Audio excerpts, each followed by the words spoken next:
reka tubasuze kandi tubifurize gukomeza kugira ibihe byiza abantu mwese mudukunda mudukurikiye kuri RD1 nizere ko mumeze neza n'abatameze neza kandi no kuri turabifuriza kumera neza ni Den Naomi nanone kuri iyi channel yanyu uyu munsi ndi kumwe n'umugabo hano yitwa Shadrack amakuru yawe turashima Imana umeze neza meze neza cyane Ebana ndakubona cyane yego wakoze kwitabira ubutumire bwacu hano kuri RD1 ndakubona rwose urasa neza uri umusore umeze neza uyu munsi twagiriwe amahirwe yo kuba turi kumwe nawe murakoze cyane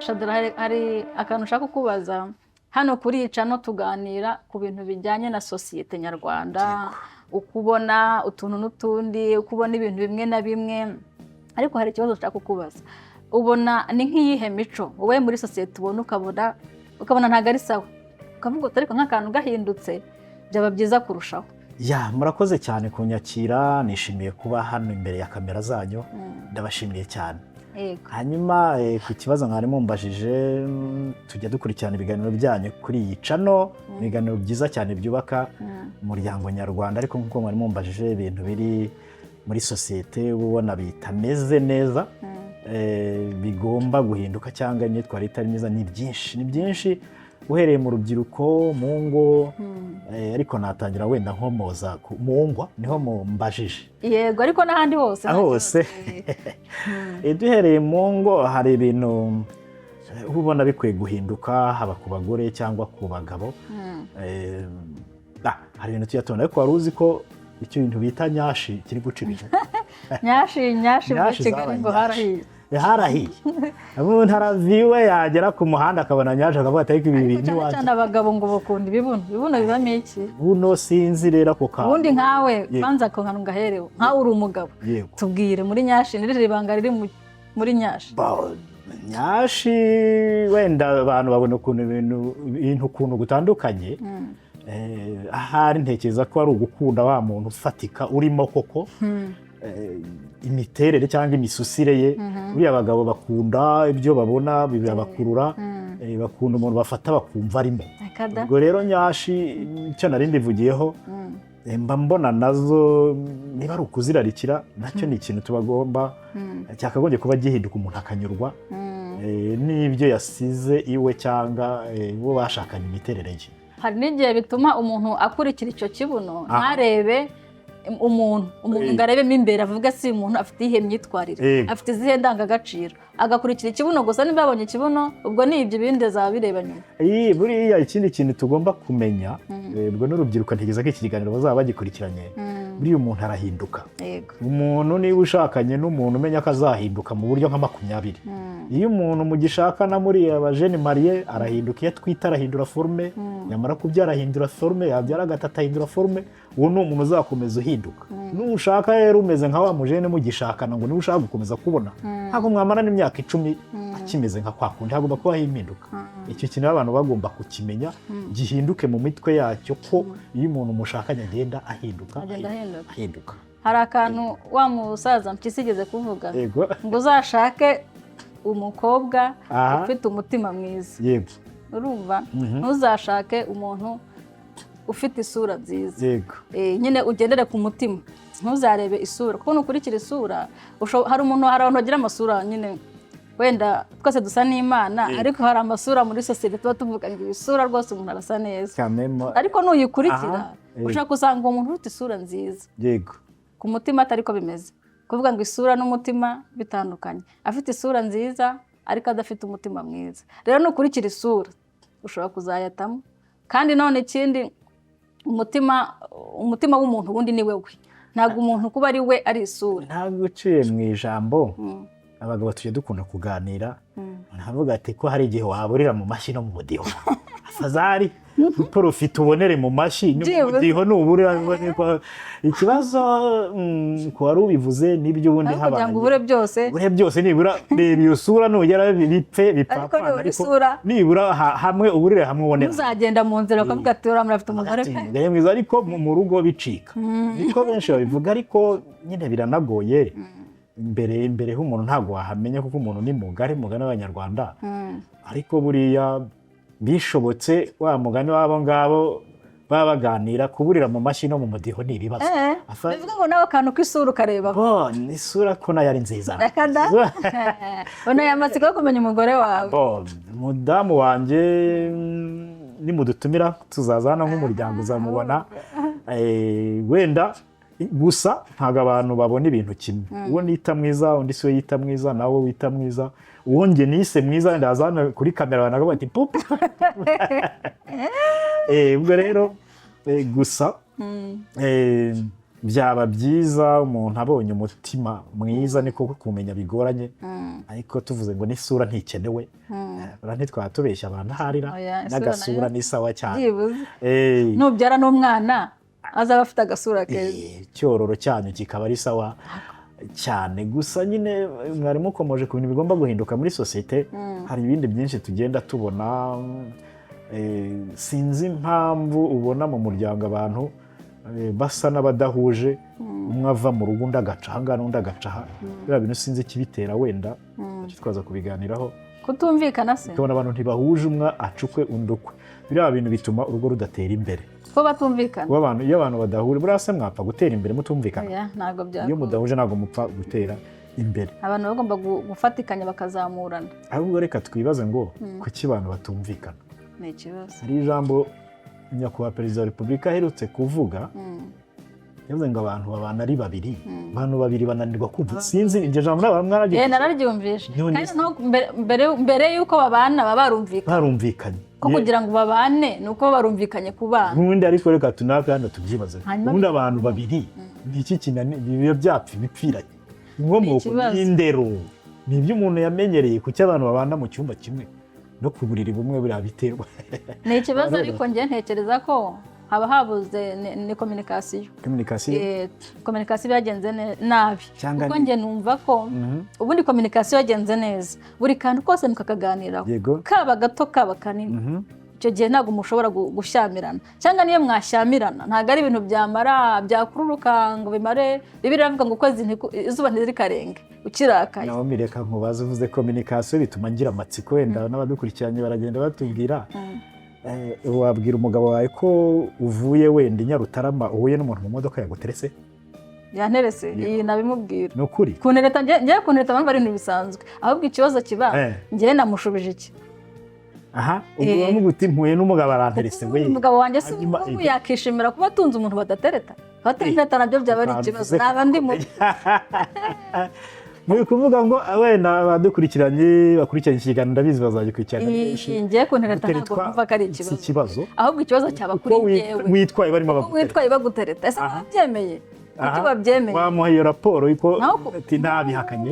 Njye umuntu ashaka guhura nanjye mu nzira akaba atanabizi ko ndi umumama. Yego. Akanda gutya nimero nk'agakobwa. Kuko abantu benshi bakunda no kunyitiranya nyine badakunda. Agakobwa ni sawa cyane. Bakagira ngo ndi umukobwa. Rero umuntu kuntereta ntabwo ari ikibazo.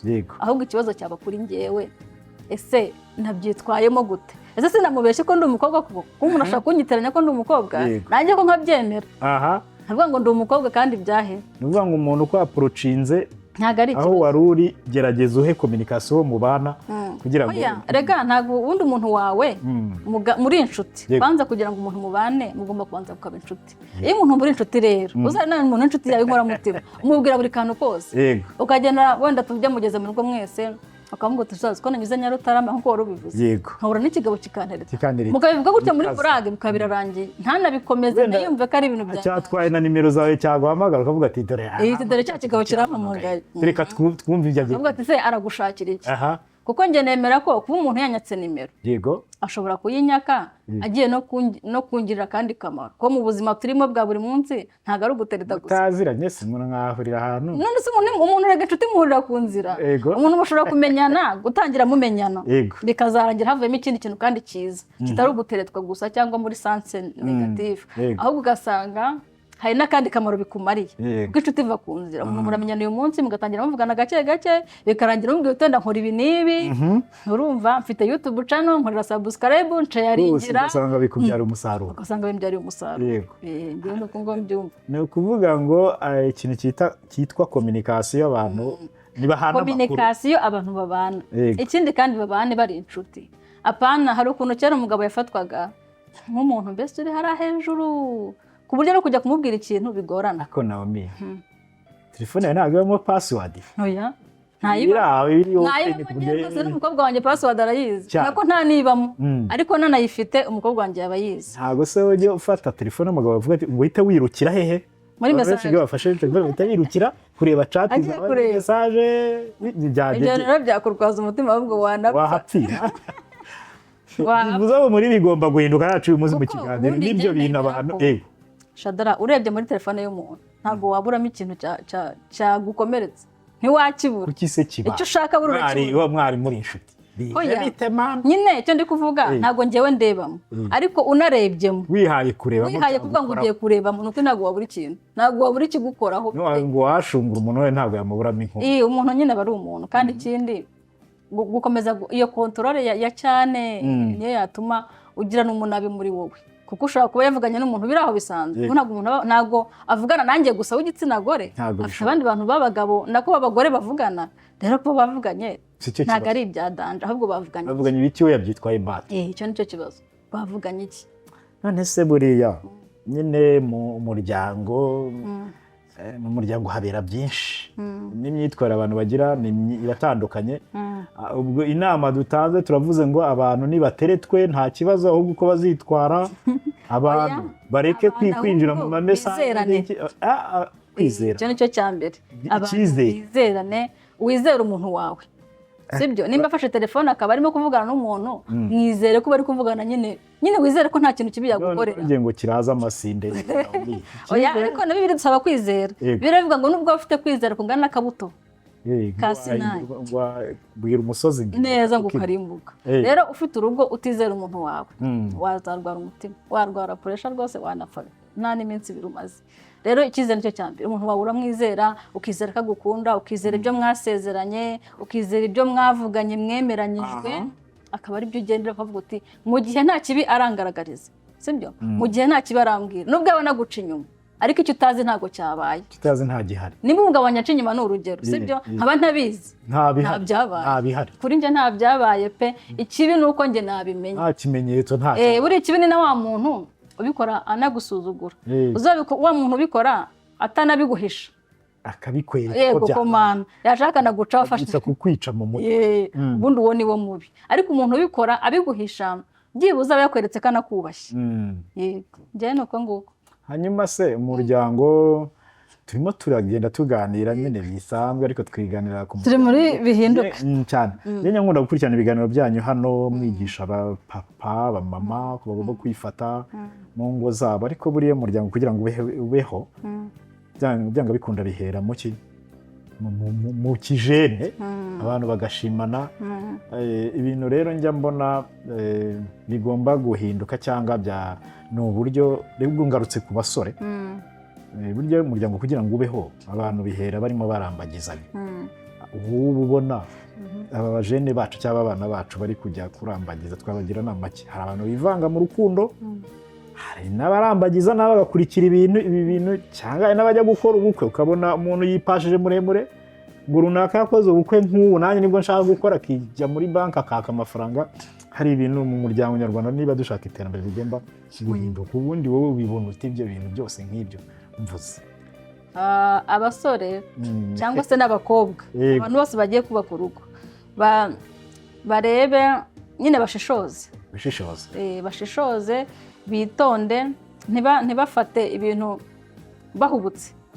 Urumva kuko hari umuntu wavuze ngo urukundo rwaba impumyi ujye bavuga ngo urukundo ni impumyi urukundo rwaba impumyi ariko urugo ntabwo rwaba impumyi byanga bikunda rwa rukundo mwagize impumyi ngo ntirureba ngo wakurikiye nyashi n'iki nimugera mu rugo rwa rukundo ruzakanura amaso wumirwe rukwereke icyo utahatse kubona. Realite ni iyi ngiyi byandi ugira ngo ni impumyi ngo wamukunze ngo umukobwa mwiza ngo yisize make-up noneho muzahure mu gitondo ntayo yisize umurebe umuyoberwe.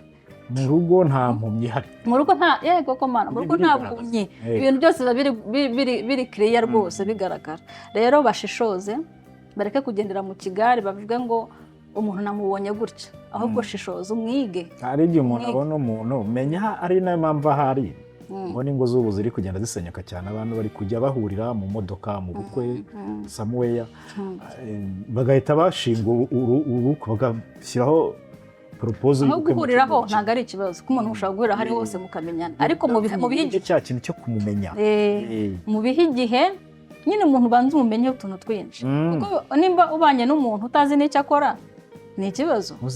Ntuzahaba uzi icyo akora. Umusore ngo yacyure niba ari ubukwe mu kabari burangiye, nta na murumuna uzi, nta n'umuvandimwe uzi, ntuzi ngo iwabo ni ukuvuga ngo ni mu majyepfo gusa, nta kintu cye na kimwe uzi. Ubwo ni uburangazi, ni uburangare bukomeye cyane buriya. Kandi hari ingo zisenyuka, buri rugo rusenyuka ntabwo ari uko uba utarabonye akantu ka red flag uhora akabona, kwinyora cyangwa ukakima agaciro kamutoye. Twavuze ngo urukundo hari igihe ruba impumyi, ibintu ukabibona ariko ukirengagiza ibintu ukaba warabibonye, noneho urugo rwasenyuka ugasubira inyuma ukavuga utari kuzi ko koko nigeze kubona ibimenyetso byabyo. bya bintu buriya biragoye ko umuntu yasenya urugo nta ka red flag yabonye, aba yarakabonye ahubwo akakirengagiza ngo muri mu rukundo, ngo muri mu mapenzi, reka byacitse, bigatuma hari ibintu utitaho. Rero icyo nababwira urubyiruko rujya gukora ubukwe, rurebe kuko urugo ni ubuzima bwawe bwose, ikintu uzaviva ubuzima bwawe bwose. Ni ukuvuga ngo iyo uhisemo nabi unagize umwaka w'iteka ryose biba birangiye, kuko ntekereza ko utanezerewe mu rugo nta handi hantu wazanezerwa pe, kuko ushobora no kuva mu rugo nimba utishimye, ibindi byose urimo gukora. Mu kazi ntiwahabonera ibyishimo wabiburiye mu rugo, ahubwo se akazi kuragakora. N'akazi ntabwo abasoma Bibiliya ngo kabisa ni ijuru ritoya ryakubereye ryiza, reka banagihe no muri ryakubereye nabi. Rero gihe no muse uzaba mu buzima bwawe bwose. Yego ma cyane. Urumva ko kubaka umuryango twahereye nko muri fondasiyo, urumva ko biheramo wahisemo nde wamuhisemo byari wari uko umuryango hera wari ushingiye kuki. Niho usanga kandi umuryango habaho guhitamo nabi n'abana mubyaye babaho nabi, muratandukanye. Ikindi mukaganira ku buryo bwagutse. Hari ingingo abantu badakunda kuvugaho, ingingo z'amafaranga, urumva ibintu by'imitungo, kuvuga ngo se nitubyara nitutabyara, ko kubyara ni impano y'Imana. Nta muntu uvuga ngo byanga bikunda nimba nshatse nzabyara. Ushaka no kubyara ibintu bitandukanye. Amasezerano mpita nibuka abantu benshi bari kujya batinya ari amasezerano, abantu bajya kwirahuriraho ziriya ndahiro zo mu Biriziya no mu Bigehe no mu nsengero, tubyaye tutabyaye, biriya bintu uko bikomeye cyane abantu basigaye bavuga ati twamaze gukanura. Muba mugomba kubiganiraho ku buryo bwagutse, ukavuga ko kuko nk'ubu hari umuntu uvuga uti ngiye ngomba kubyara byanga bikunda, ntabonye umwana rwose ntabwo bikunda. Ibyo ntibikavuganaho mbere kugira ngo nimugera ntihazagire ikigutungura, kuko umuntu baravuga ati ngomba kubyara byanga binoga, utabyaye waza umubwira iki? Nta kintu na kimwe. Noneho gira ibyago ari we basanga ufite ikibazo, ujye kwa muganga bavuga ati uyu niwe ufite ikibazo, nta kintu waza umubwira atayigendera. Ako kantu wari ukomoje ku bintu abantu banga kuvuga bigendanye n'imitungo, iki n'icyo usanga mu minsi yashize niho najyaga numva bavuga yuko ngo hari abantu niba ari abakobwa bavize imitungo, akavuga ati ngiye kumushaka by'amezi 3 ariko mite nkora divorce kugira ngo niyo mpamvu rero buriya leta y'u Rwanda nayo ari umubyeyi yaraturebereye ibyo tegeko bararihinduye. Bavuga ko nimba ushakanye n'umuntu imyaka 5 itaragera nta bintu byo kupasura ngo 50 reka urukiko rufite uburenganzira bwo kwanzura ko mutaringaniza. Abantu bihisha abantu barashyize imibare akavuga turabana amezi 2 ndabonye ndabamfashe 1/2 cy'umutungo we. Ntabwo rero ubungubu kiba ubungubu byarahindutse. Abantu basobanukirwa aka kantu uvuga ngo ntabwo ari ukuvuga ngo twaraye dusezeranye, ibintu byo kubara abantu ukamubara ukamuvizira ukavuga ngo ndaje mbare mu mezi 3 cyangwa ngahe tuzaba twatandukanye dupasure ubukene mbuvemo, ntabwo bigikora.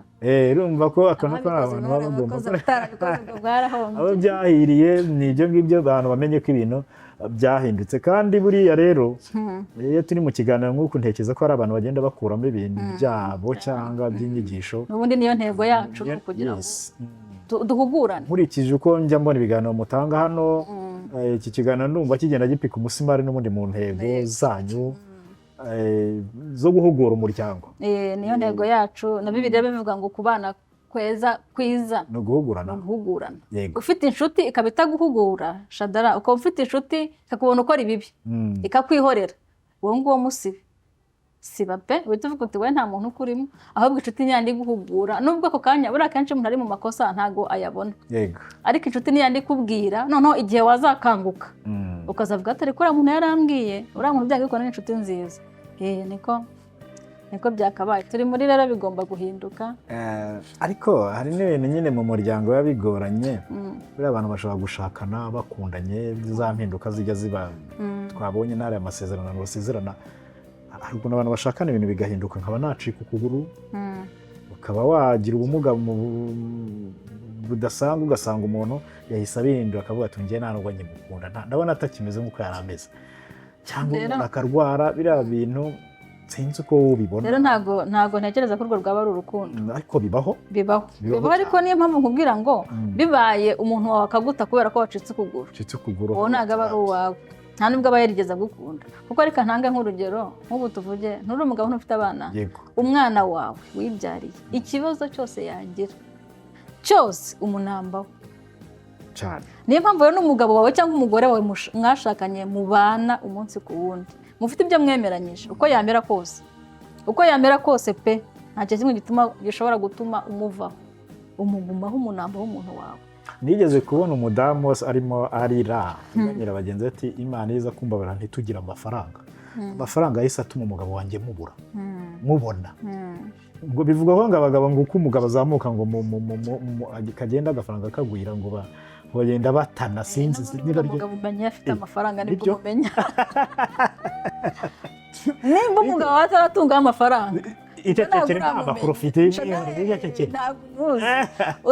uzamurebe yayigize kandi ikindi n'ingano y'amafaranga ashobora kuba afite wenda make wenda na miliyoni uyu munsi sibyo wenda mukamenyana afite miliyoni uzamurebe nagira miliyoni 2 ukuntu azaba yabaye uzareka azatameza amababa anywa inzo arahindura imyitwarire arahinduka ugasanga nyine nawe ukabibona ko yahindutse ariko nyine uriya ngo umuntu anayagira n'abagenda bayashaka barakwaporochinga yego none baba gushaka cyane abakwirukaho benshi cyane izo nyine nshuti ubona ntago ziba ari inshuti niziba zije gore kenshi umugabo ni kimwe nuko niyo uri umugore ntago ari abagore bagenzi be bayarya nuko gusore n'ubundi nabo nyine baraba bakwapo sex oppose ubundi nibo bayarya urebye nuko ugasanga nyine umuntu arimo arata amafaranga twarakundanaga tutarakira none twarakize birahinduka none umugabo yarazamutse naramubuze buriya ubu noneho uriya niwe nyawe rero ataje kubyuka nyine ugasanga umuntu aba afite kamere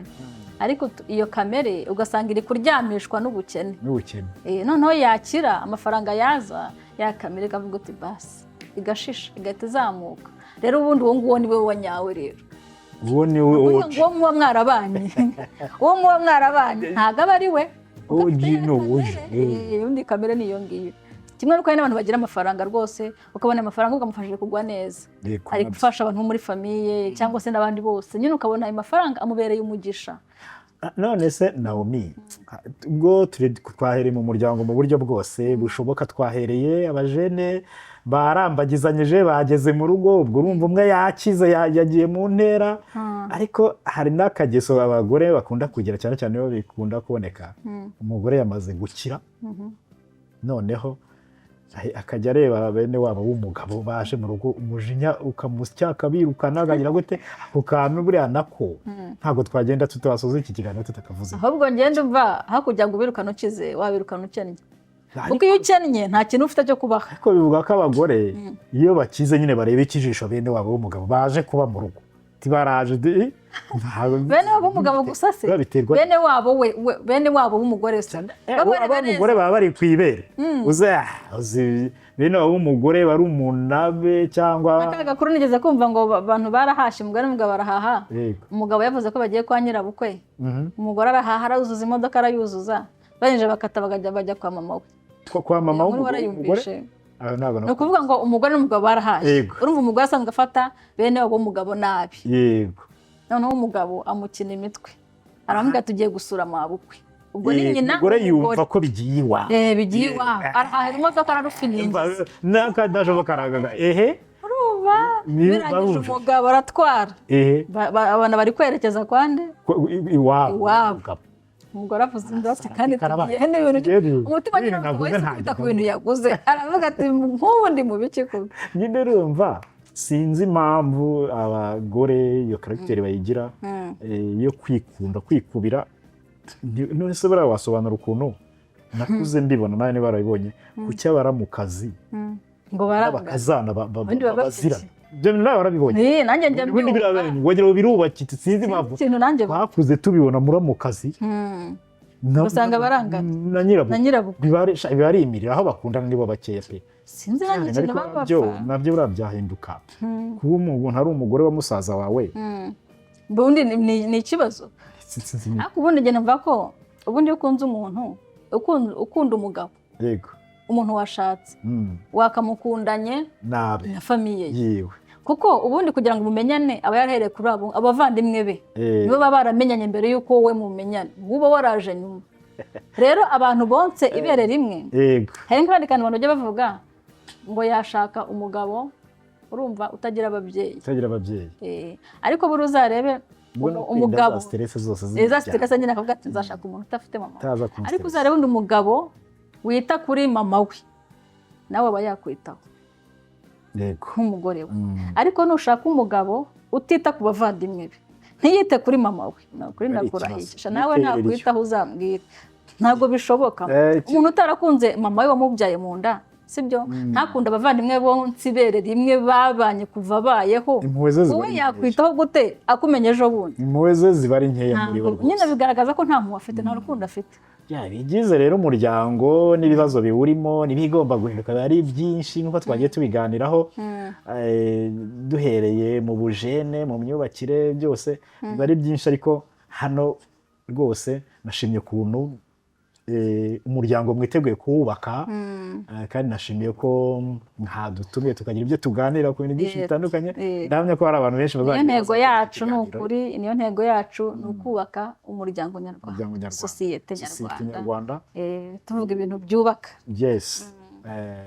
sinabura rero kubona nabashimira ku butumire bwiza n'ikiganiro cyiza twagiranye turabashimiye Shadra nawe wakoze rwose kandi n'ubutaha ndabizi ko uzaba uhari cyane yego hanyuma twibutse abantu gukora subscribe tubwire abantu no gukurikira Urubibi TV ni YouTube ya Shadrake yitwa Shadrake niyo nshuti afite YouTube channel yitwa Urubibi TV nanjye iyo niyo YouTube channel yanjye njya nkoresha nanjye hanyuraho ibintu byinshi bigiye bitandukanye abazayikurikirana bazagenda babibona bakore subscribe like share comment hanyuma kandi no kuri Arduino naho mukomeze mukore subscribe like share comment ndi tugenda tuzamura tandukanye cyane dufatanye kubaka umuryango nyarwanda mwakoze kudukurikira rero reka dushimire Shadrake niyo nshuti wakoze kubana natwe mwakoze cyane abashimiye by'agaciro cyane kubana nawe twizere ko n'ubutaha ntitugushaka inama zawe rwose turazishaka cyane kuri iyi channel murakoze cyane yego reka dushimire n'abadukurikiye mwese